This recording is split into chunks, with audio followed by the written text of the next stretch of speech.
Last year, read-alouds were honestly not much of a thing in our homeschool. In fact, it just did not happen. This year, I decided I really wanted to change that. Not because I was trying to check a box, but because I wanted more connection in our homeschool. I wanted more shared stories, more moments together, and more of that rich feeling that read-alouds can bring to a home. And I'm so glad we did. Today, I want to share the books we read this year, what we liked, what maybe did not work as well, and why I am really glad we made room for read-alouds again. And I do want to say before I jump in, I am not sharing this as pressure. If you only got through one read aloud this year or none at all, this is not about trying to make anyone feel behind. This was just one area where being a little more intentional ended up really blessing our family. Today's video is part of a collaboration hosted by Katie over at Life in the Mundane, where we're sharing the read aloud books we read this year, how we liked them, and just reflecting on what worked for our families. So after you finish this video, be sure to check out the playlist below for even more read aloud ideas and homeschool inspiration. Some of the books we read this year were just plain fun. And honestly, I think that matters more than we sometimes give it credit for, especially when you are building or rebuilding a read aloud habit. Fun helps. The Chocolate Touch is about a boy whose wish for unlimited chocolate goes very wrong. And this one was such a fun, light book to read. It had that classic playful feel and was easy to follow, which made it a great one for building momentum. The Very, Very Far North is a gentle story about animal friends in the far north. And this one felt so sweet and cozy, and it was not the most fast-paced book, but it added a lot of warmth to our homeschool days. Winnie the Pooh is a collection of gentle, funny stories about Pooh and his friends in the 100-acre woods.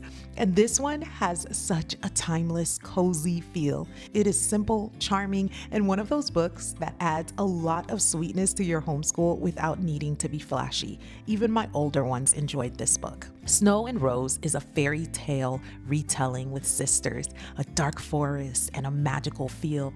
And this one felt especially beautiful. The writing was richer, the atmosphere was lovely, and it made read-alouds just feel a little extra special. This one was one of Mom's favorites. Howl's Moving Castle is about a girl who gets caught up in magic, curses, and a very unusual wizard. And this one definitely had a distinct personality. It was imaginative and quirky and fun, though probably better for older kids, I would say, because there is a lot going on and it can be a little harder to follow. Tuesdays in the Castle is about a castle that changes on its own and the children who live inside it. And this one was such a fun, engaging adventure book.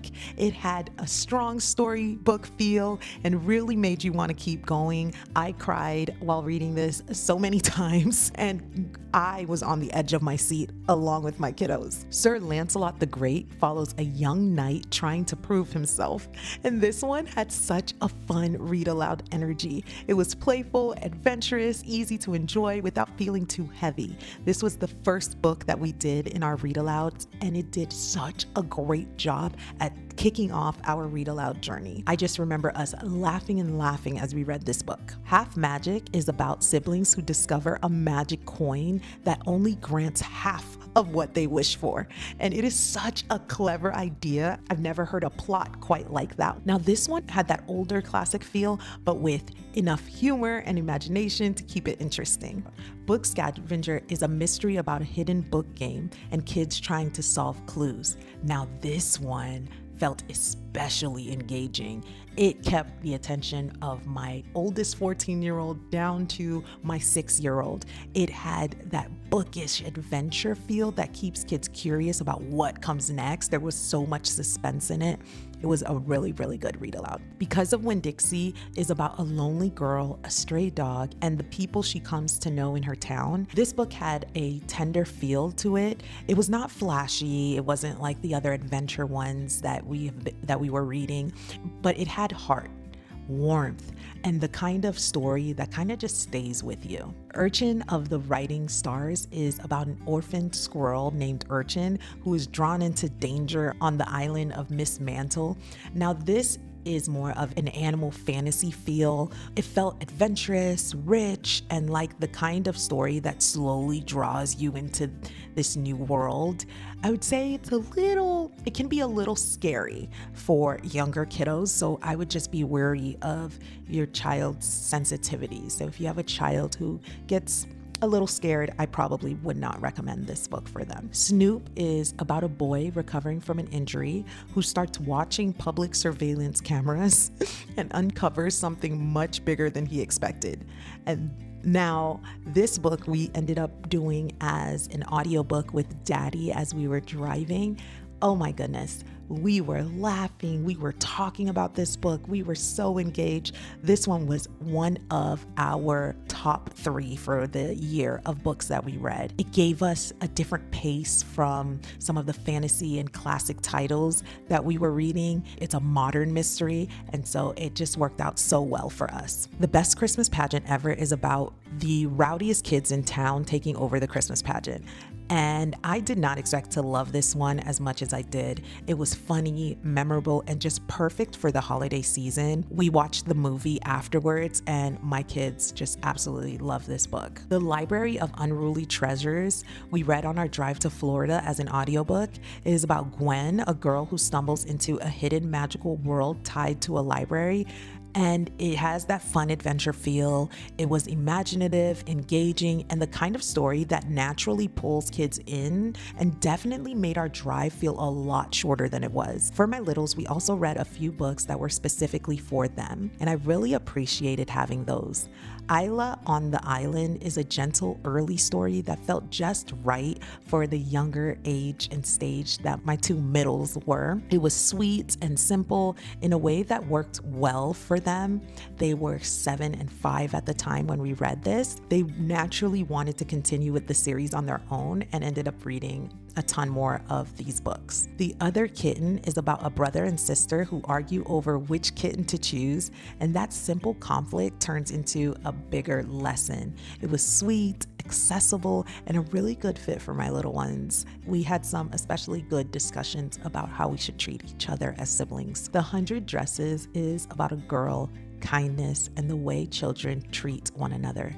And this one opened the door for meaningful conversation.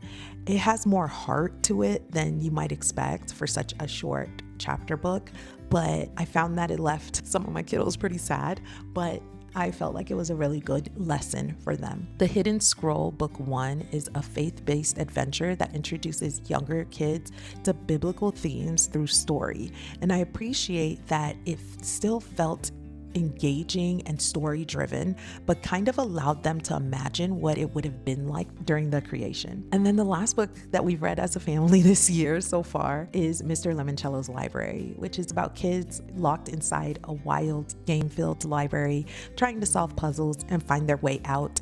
Now, my older kiddos had read this book already, and they said, no, we have to do this as a family read aloud. And so this one had high interest. It was fast moving, and it was just a lot of fun. Looking back, what stands out to me most is not just which books were the most exciting or even the most beautifully written. What stands out to me most is what Read Alouds added to our homeschool. They gave us connection. They gave us shared memories. They gave us something to gather around. They gave us moments to slow down. And that mattered so much to me this year, because last year, this was one of those things that mostly just did not happen. And this year, by simply being more intentional about it, it ended up shaping the feel of our homeschool in such a sweet way. I think sometimes as homeschool moms, we get so focused on what has to get done that we neglect the things that help home feel rich and connected. And I'm not saying that read alouds are the only way to do that, but I am saying that for us, this was one of those simple shifts that really did make a difference. Not every book was a huge hit. Not every child loved every title. Not every reading session was peaceful and perfect. But overall, I am really glad we prioritized it. This year reminded me that some of the sweetest parts of homeschooling are often the things that look small from the outside. Sitting together, reading a story, laughing at a character, talking talking about a chapter, those things matter.